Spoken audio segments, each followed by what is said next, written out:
Is it Halloween? These videos are not for children. If you're a children, then piss off. Hi.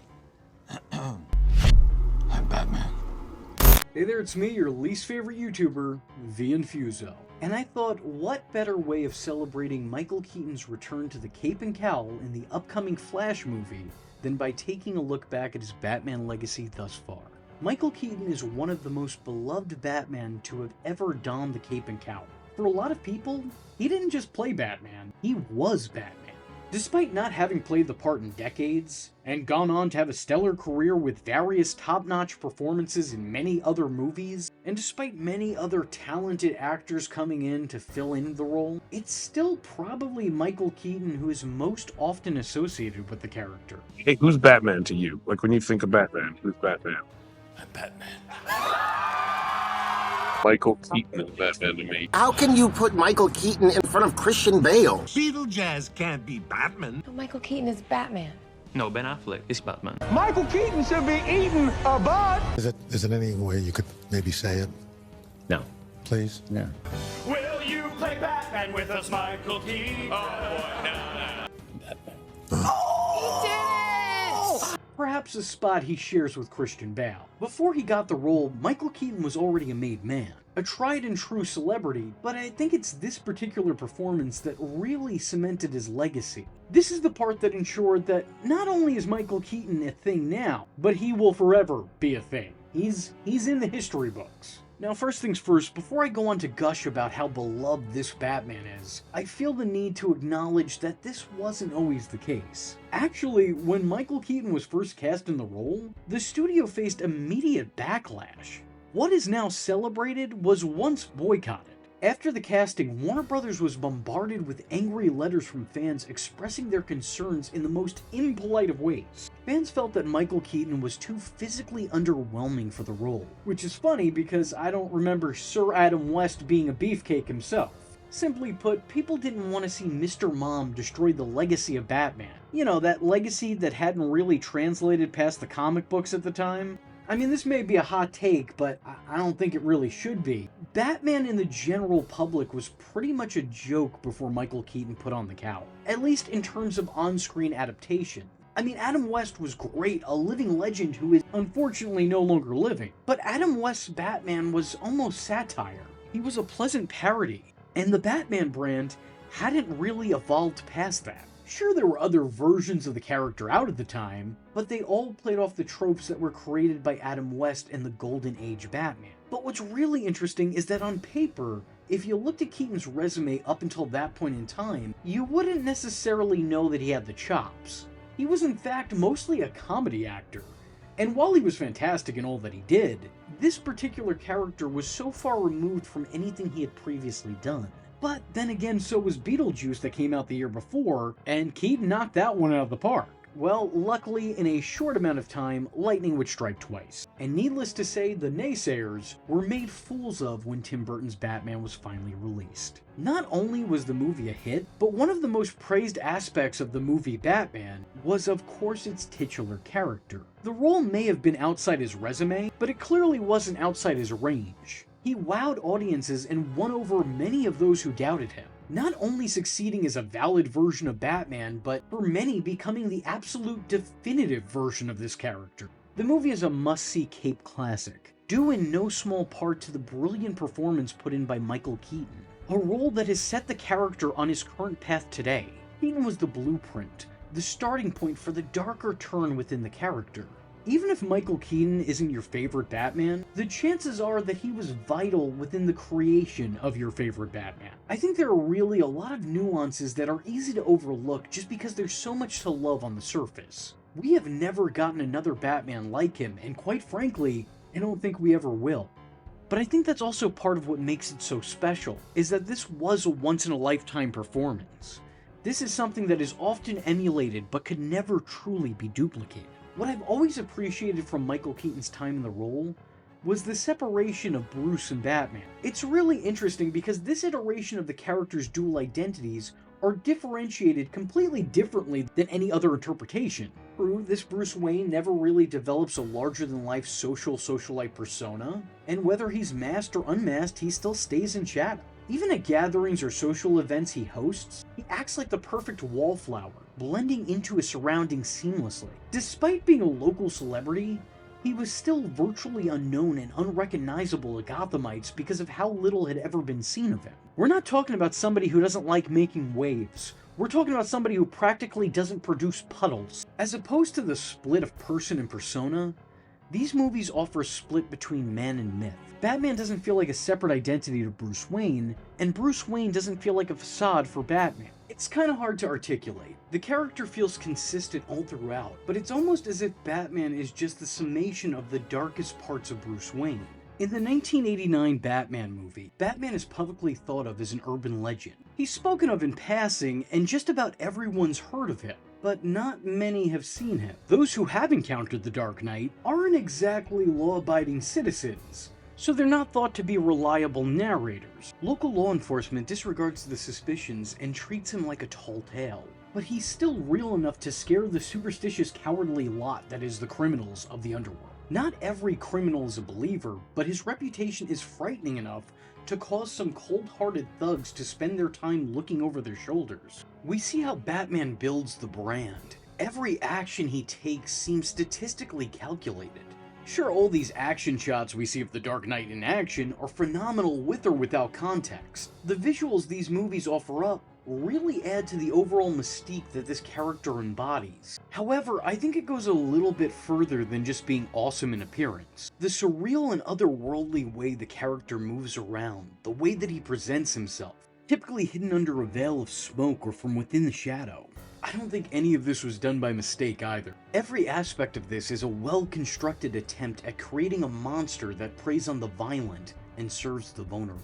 The theatrical way he goes about all that he does, it's all made to not only serve the audience, but to serve the narrative as well. This wasn't just all done for our benefits at home. Batman doesn't move about and do what he does just because it looks cool. These over-the-top entrances he makes are made to make an impression. Bruce is intentionally trying to strike fear in the hearts of the criminal underground of Gotham City, which is why he demands that those he apprehends warn their circles about him, continuing to spread the word of the Caped Crusader, becoming a symbol of fear. I like this because it shows how deep the fight against crime goes for this Batman. He's not only trying to stop current criminals, he's also actively trying to dissuade other potential criminals through fear. Everything about the way this Batman acts, from the slight alteration in his voice when he puts on the mask, to his borderline bizarre, somewhat supernatural mannerisms as Gotham's Guardian. I mean, granted, a lot of his movements may also have been stifled and unnatural looking because of just how confining that suit really was. But even if there was some additional, unintentional, stilted strangeness, I think it does more to add to the character rather than take away. There's a natural intimidation factor present with this big screen Batman. He's consistently calm, cool, and collected, even in moments where he probably shouldn't be. In the face of chaos, he remains visibly unchanged. He meets danger head-on and never once breaks eye contact. His presence alone is enough to truly terrify wrongdoers, and rightfully so. He speaks as if his words are absolute certainties, as if what he's saying is simply a matter of fact, no matter what it is that he's saying. This is a Batman who doesn't offer up threats, but instead promises and warnings. Never once does it feel like this personality is put on. It feels far too fluent for it to be an act. He's a shadow in a city full of people, an unknown watchful eye lurking over the city for protection, a silent silhouette ready to save victims and stop victimizers. Batman is very much a myth. Though in that same sense, Bruce Wayne himself is almost just as much of an urban legend. He's a stranger to the society that he protects. He spends most of his days locked away from the very same civilization that he spent his nights protecting, missing public events he's scheduled to attend and departing the few parties he throws early. Bruce doesn't have much of a public image. He's definitely a notable name, but there's not really a face accompanying that name. He's a ghost amongst the living. Whereas later variants of the character would make it seem as if Bruce intended on distancing himself from the world around him, Tim Burton's Batman makes it feel as if that all happened by happenstance. Bruce doesn't mean to put the world on the back burner, it's just that he overly prioritizes his quest for justice. devoting the vast majority of his time to stopping crime and saving lives any way he can. His passion for doing what's right is constantly on display, and it comes across with every action and micro-action he takes. When this Bruce Wayne does attempt to have a social life, it doesn't feel like it's always for the sole purpose of acquiring intel. He does attempt to have friendships of sorts and pursue relationships. What I love about this is that it shows that being Batman doesn't stop Bruce Wayne from being a man. While Keaton's Bruce is still chock full of his signature stoicism, it doesn't come at the expense of other personality traits. Keaton is almost consistently serious and somewhat stern, but these movies don't make the character monotone or one-note. He's not some stick in the mud who can't enjoy a laugh. And I enjoy that aspect of this portrayal because it makes Bruce feel more like a human being than a comic book character. Don't get me wrong, I love Batman. Clearly, look at this channel. Sometimes it feels like the character is written into such extremes that it could come across like self-parody. But I think Tim Burton and Michael Keaton did everything just right. They towed the line in such a way that it made Keaton identifiable as Batman, but it didn't necessarily hold him down to the idea of just being Batman. They did everything, and they never once overdid anything. They told you enough about the character, but they never took it too far. Whereas a lot of Bruce Waynes are depicted as being secluded, I wouldn't necessarily say that that's the case for this one. There's certainly an element of that, but he comes across less like a recluse and more just like a private person. This Batman wasn't a prisoner to his sadness. He was a survivor of his suffering. It's kind of beautiful because we see a man who has these issues, but he's not just the sum of these issues. There is much more to Bruce Wayne than problems. He's a person. Or, at the very least, here he's making an effort to be one. Bruce is enjoying life to the best of his abilities. The only problem is that there's no utility belt for his personal life. As Bruce, he can come off as effortlessly likable, but in actuality, it's probably quite effortful for a man who'd prefer to walk on city rooftops rather than city streets. Now, in contrast to his stonewall nature as Batman, as Bruce, he could at times come off as a little bit goofy or absent-minded. And he's not above losing his cool and having an occasional outburst from time to time. And yet, despite how conflicting this may sound, it never feels that way. As a matter of fact, it feels very coherent. He never does anything that feels unwarranted, and all these elements combine to flesh Bruce out and make him feel more like a man than a 2D cartoon character. Christopher Nolan did his best to make the world of Batman feel like the real world in the Dark Knight series, and he did a truly incredible job that deserves to be commended. However, Tim Burton did his best to make Batman feel like a real person living in the world of Batman. And for me, I think that makes for a much stronger iteration. More than anything else, I think Michael Keaton's Bruce Wayne comes off as sincere.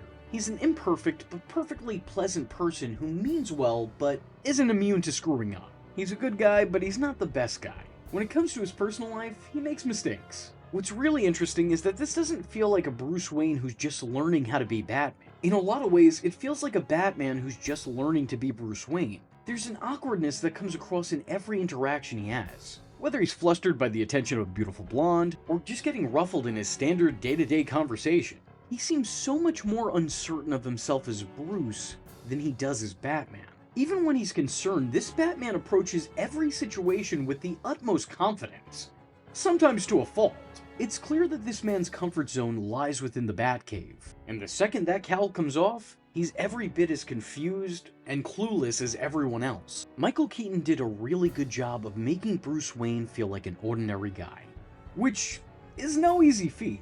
The guy is one of the most iconic vigilantes of all time, and when he's not out fighting crime, he's one of the most famous fictional billionaires of all time. It's incredible how, despite all of that, Michael Keaton and Tim Burton were able to make Bruce Wayne come across as an everyday average Joe.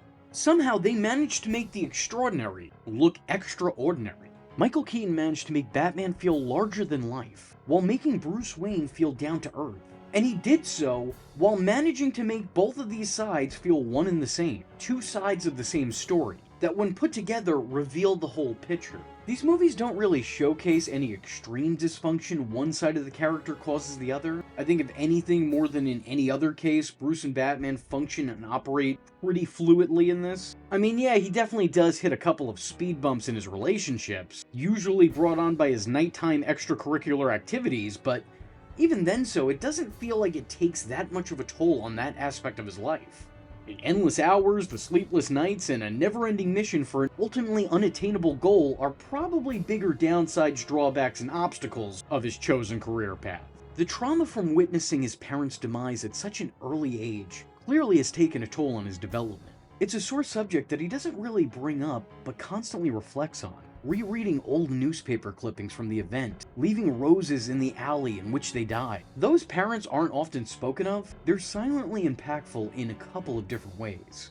Bruce seems forever changed and unwell. He's not on the verge of psychosis or anything, but it's evident that he still doesn't have all his issues worked out. Clearly, judging by where he spends his nights. Which is why he's so often caught in a 1,000-yard stare. It almost seems like he's stuck in a state of shock that he never fully recovered from. He's not continually shut off, but he's consistently stuck in neutral. This Bruce Wayne may be psychologically damaged, but he also exists outside of his own mental torture. When he's not deep in thought or lost in his own misery, this Bruce Wayne could be cunning and clever, an intellectual competitor to business tycoons and crazed clowns alike. He could also come off as charming to many of the women in his life, though often that's not really by design. What is very evident, however, is that this Bruce Wayne is a good guy, something that's clear even from afar.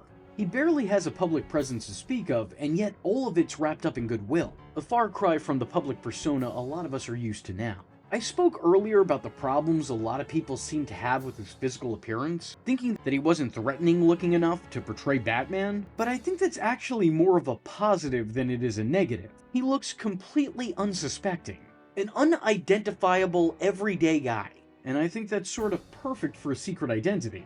If he doesn't look like he could be Batman without the mask on, then good, because no one's supposed to know that he's Batman when he doesn't have the mask on. This is a good thing, not a bad thing.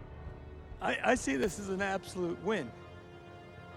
As always, Bruce Wayne is Mr. No Days Off. He's so consumed with working and looking after others that it's easy for him to forget to look after himself. You really get the feeling that Alfred is an absolute necessity in Bruce's life, as he mindlessly goes about his mission day in and day out. While Batman tends to Gotham, it's Alfred that tends to Batman. It goes beyond just doing his job. He clearly cares for Bruce, and he takes care of Bruce more than Bruce cares for or takes care of himself. I think this Alfred really serves as what grounds this Batman to reality. Without Alfred's constant interference and subtle guidance, I really think this Bruce would go off the deep end. He clearly wouldn't look after himself the way that he should, and would probably be far less inclined to engage with the general public. When left to his own devices, Bruce neglects his basic needs. These movies paint a picture that Alfred is sort of this unseen pillar that keeps Wayne Manor intact. Make no mistake, despite the quest for justice and a request for normality, there is nothing that isn't abnormal about this Batman's life. Case in point would probably be the general dysfunction of this Batman's love life. In Batman 89, we see Bruce and Vicky Vale try to make things work. Despite their obvious feelings for each other, Bruce's need for privacy pushes Vicky away. When he finally comes clean and tells her the truth, she has a better understanding of the situation, but ultimately, it just doesn't work out. Bruce's double life scares her, and his honesty about his secret life provides very little comfort. It almost feels like this relationship was doomed from the start. Vicky was just too different. She was too, well, for lack of a better word, normal. She was white picket fences, and he was a dark and gothic castle. Not exactly a winning combination. When he does finally meet someone on the same spectrum as him, it's Lena Kyle, an equally damaged individual with dueling identities, a costume counterpart just as wrapped up in chaos. If Vicky and Bruce's relationship failed because the two were too different, then this one failed because the two were very much the same. I mean, sure, yeah, they had conflicting moral compasses, but they were both two headstrong people with very large personalities created by traumatic events. It's almost as if that's what drew them to each other. They subconsciously sensed it. The two actors had an absolutely incredible amount of chemistry that has never truly been duplicated. I can understand people who say this isn't their Batman, and I can understand people who say this isn't their Catwoman, but I can absolutely not understand people who say this isn't their Batman and Catwoman. As far as I'm concerned, this is without question the definitive pairing of the two. It has never been this good before, and it will never be this good again. They were instantly iconic. I have a lot more to say about this pairing, but perhaps that's better saved for a Michelle Pfeiffer Catwoman video in the future. I think a lot of what works with the duality of this character has to do with presentation and perception. One of the greatest elements of the first film was how it showcased Batman and Bruce Wayne, letting the audience get to know Bruce Wayne as they were slowly figuring out Batman. There's a much more relaxed feeling when the story follows Bruce Wayne. You're able to gauge his perspective and gain some sort of insight as to how he thinks and feels. Now, in contrast to that, a lot of the time when we're shown Batman, we're not shown Batman from his own accounts. We're shown Batman through the eyes of others. Not always, but enough of the time. I think this is an incredibly smart move that distanced the audience from the actual character. This way, we're just as enthralled seeing Batman leap into action as the criminals he comes up against. I mean, we're provided much more comfort than them, as we're not going to be making a hospital visit, but, you know. On the subject of Batman, I also want to compliment the way these movies handle the character. While this Batman beats up and brutalizes the bad guys he comes across, he's not some hyper-aggressive hero. He's shown to use his brain just as much as his brawn, investigating problems and coming up with solutions, aiding the public in surviving the Joker's chemical warfare, hacking hardware to reveal corrupt politicians to the city's citizens. He's not just some one-trick baddie. He does it all, and he does it all for the right reasons. I think Tim Burton and Michael Keaton deserve all the credit in the world for recreating and, more importantly, revitalizing this character and the brand. It's because of them and the success of these films that the character got to publicly evolve into the icon he is today. Even if this isn't your Batman, this is the performance that paved the way and served as a blueprint for nearly every Batman to come out since then. I'm not saying every performance after Keaton has been trying to replicate him, but I am saying that this particular performance definitely re-established who Batman is in general. And everyone who has ever played Batman after him has played a version of Batman that has Keaton's Batman ingrained in their DNA. What I can say with complete certainty is that more than any other Batman, I always looked forward to seeing this one. Mask on or mask off. That may not sound like high praise, but let me just go down the list for you. You got Val Kilmer, good Bruce Wayne, a little goofier on the Batman side of things. George Clooney, terrible all around, don't want to talk about him. Christian Bale, incredible Bruce Wayne, horrible Batman. Robert Pattinson, great Batman, no Bruce Wayne.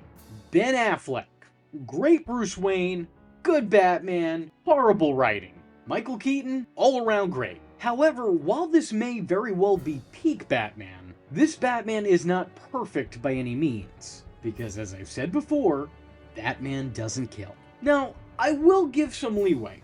I think that an exception to the rule could be valid. If you put Batman in a certain situation where he's pressed for time and stuck in a no-win situation, other lives are at stake, I do think that Batman would reluctantly take a life to save millions of others, yes. However, this Batman killed these thugs with no hesitation, even when he wasn't in a race against the clock. I know there are some diehards out there that really want to save this and say, oh, well, we didn't see on screen if they died. Him being an attempted murderer does not make him any better. That just means he would have murdered them, but he was bad at it. If the intent is there, then it breaks the rule. The rule isn't Batman doesn't successfully kill, it's that Batman does not attempt to kill. So we're just gonna have to accept it, okay? This Batman kills. I wouldn't say that he's a cold-blooded killer. He's not brutalizing every bad guy that he comes across, but he picks and chooses the punishments that he deals out. Every new case is an individual case that he handles differently. There is no singular Batman beatdown formula. There's no rhyme or reason for this Batman's punishments. He just dishes out whatever he sees fit in that present moment. Which looks cool, but, you know, just doesn't feel very Batman-y. Batman should hold the value of life exceptionally higher. Because ultimately, despite being a very skilled fighter, Batman doesn't want to hurt people. He wants to heal them. I mean, sure, yeah, he'll break both your arms to do so, but there are limits to this thing. This Batman is blowing up discount Bam Bam Bigelow, having flame swallowers be swallowed by flames, and willingly and intentionally killing bad birthday party entertainers. This is a pretty big no-no. The antithesis of what this character stands for, and yet despite that, I still think Michael Keaton's Batman is one of the greatest Batmen to ever grace the big screen. For me, there are problems with this version of Batman, but Michael Keaton is none of them. This isn't just one of the greatest Batman performances of all time. This is one of the greatest comic book movie performances of all time. Quite frankly, no hyperbole here, I truly believe, without Tim Burton and Michael Keaton, the Batman we know wouldn't be the Batman we know today. So with all that being said, if you enjoyed this video, and you'd like to see a video about Ben Affleck's Batman, Let me know in the comment section below by leaving a comment saying, You white, then you Ben Affleck. I was your least favorite YouTuber, Infuso, and I thank you for watching. Hope to see you in the next one. I am vengeance. I am the night, and that was Infuso. Just remember, if you're not tuning in, then you're missing out. So, if you like the words that came out of his mouth hole, and you too would like to become a V-generate, don't forget to like and subscribe. Thanks for watching, nerds! And if you're not joining the fun, you're in for one bad day. And you know what they say about having one bad day?